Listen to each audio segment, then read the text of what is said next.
জিন্দাবাদ জিন্দাবাদ জিন্দাবাদ লং লিভ জয় ডিমুৰিয়া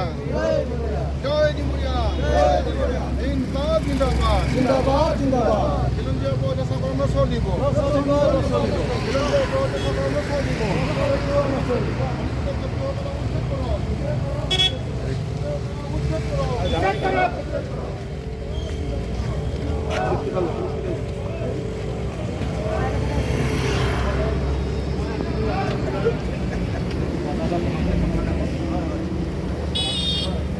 ইতিমধ্যে উচ্ছেদ কাৰ্য মানে চলি থকা সময় আজি প্ৰায় 4 মাহ পাৰ হৈ গৈছে।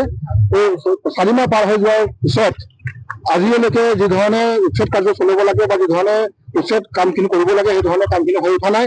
কাৰণ যিসকলে উচ্ছেদ কৰা হৈছিল সেইসকল ব্যক্তি পুনৰ ঘূৰি আহি পেলাই সুচলিত আকৌ স্থাপন কৰা বা তেওঁলোকে বসতি স্থাপন কৰা আমি আমাৰ দৃষ্টিত দেখিছো। আৰু তেওঁলোকে এইবাৰ মানে তেওঁলোকৰ অলপ কাৰ্যটো বেলেগ হৈছে। তেওঁলোকে অপৰাধজনিত কাৰণত তেওঁলোকে মানে জড়িত হ'ব বিচাৰিছে। আমি জনা মতে যোৱা 16 তাৰিখে মানে গুমৰিয়াৰ নগেন তাৰো আৰু অৰবিন্দ তাৰো দুটা পিতা পুত্ৰ আছিল। তেওঁলোক মাছ মাৰিব গৈছিলে। মাছ মাৰিব যাওঁতে অৰবিন্দ তাৰো তেওঁলোকে হাতে ভুলে বান্ধি পিছফালে তেওঁলোকে কালি মানে কাইদাৰে তেওঁলোকে মানে ডিঙিত টুকুৰাব বিচাৰিছে, ডিঙি কাটি দিছে, বিপি দিছে। এই ধৰণৰ কাৰ্যকে আমি আচলতে সন্দেহ কৰিছো। আৰু এই সময়ত যিসকল মানুহ তাত জড়িত আছিলে সেই কাৰ্যত যিটো জড়িত আছিলে প্ৰায় 10-15 জনীয়া মান ব্যক্তি একেলগে তেওঁলোকে আছিলে। তেওঁলোকে সম্পূৰ্ণভাৱে এটা গ্যাং লৈ পেলাই তেওঁলোকে এতিয়া এই ধৰণৰ কুটাঘাতমূলক কাৰ্যত তেওঁলোকে লিপ্ত হ'ব বিচাৰিছে।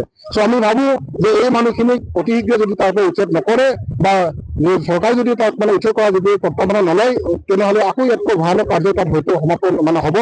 আমি সময় থাকোঁতে এই তেওঁলোকক উচ্ছেদ কাৰ্য পুনৰ আকৌ কৰিবৰ কাৰণে আমি মানে আহ্বান জনাইছো।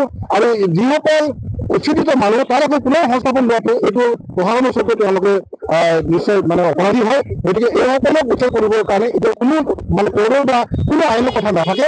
উচ্ছেদ কৰা মানুহক প্ৰশাসনে গৈ পেলাই ইচ্ছাকৃতভাৱে তেওঁলোকক উচ্ছেদ কৰিব পাৰে। যিসকল অপোনাই আহিছে এই কামখিনি কৰিবৰ কাৰণে আমি দাবী জনাইছো। আৰু সোনকালে কৰিব লাগে, প্ৰশাসনে দেৰি কৰিব নালাগে। নহ'লে ইয়াৰ পিছত আকৌ বেলেগ বেলেগ ভয়ানক ৰূপ তেওঁলোকে দিবলৈ কাৰণে গৈ আছে। গতিকে আমি দেখিছো যে তেওঁলোকে যদিও জুলিয়ট উলেমাৰ লগত তেওঁলোকে জড়িত হৈছে। জুলিয়ট উলেমাৰ দল তেওঁলোকে আহি তাত অম্বৰ দি আছে, কিবা বুলি আছে।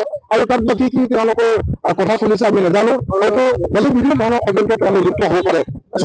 প্ৰতিটোলিত সময় থাকোঁতে আমি প্ৰশাসন দাবী জনাইছো অতি শীঘ্ৰে এই ব্যক্তিসকলক চিনাক্ত কৰি যিসকলে ইয়াত মধ্যভোগী ভূমিকা গ্ৰহণ কৰি পেলাই তেওঁলোকৰ মানুহখিনি মাতি আনিছে ৰাখিছে এই মানুহখিনিক আকৌ গ্ৰেপ্তাৰ কৰিব লাগে। আৰু যিসকল এই 16 তাৰিখৰ যি ঘটনা জড়িত আছিলে এই মানুহখিনি এতিয়ালৈকে সম্পূৰ্ণভাৱে গ্ৰেপ্তাৰ কৰা হোৱা নাই। কেইটামান কৰিছে, তেওঁলোককো অতি শীঘ্ৰে গ্ৰেপ্তাৰ কৰি পেলাই দৃষ্টান্তমূলক শাস্তি দিবৰ কাৰণে আমি দাবী জনাইছো। আৰু এই দাবীৰ ভিত্তিতে আজি আমি সময় মিলিয়াই পেলাই আজি আমাৰ সমষ্টিৰ আয়ুক্তক আমি নিবেদন দিব কাৰণে যিকোনো খবৰৰ বাবে যোগাযোগ কৰক 7099017330 লগতে 7099017110 নম্বৰত।